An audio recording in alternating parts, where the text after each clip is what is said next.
മട്ടന്നൂർ നഗരസഭയിലെ തെരഞ്ഞെടുപ്പ് പ്രചരണത്തിന് കൊട്ടിക്കലാശം. ചൊവ്വാഴ്ചയാണ് തെരഞ്ഞെടുപ്പ് നടക്കുക. 35 വാർഡുകളിലേക്കാണ് തെരഞ്ഞെടുപ്പ് നടക്കുന്നത്.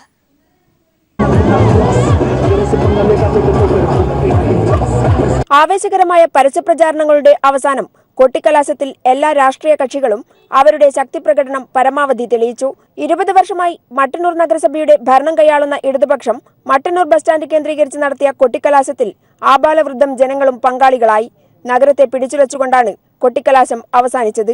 അക്രമങ്ങളോ മറ്റ് സുരക്ഷാ പ്രശ്നങ്ങളോ ഇല്ലാതെ 5 മണിയോടെ കൊട്ടിക്കലാശം അവസാനിച്ചു.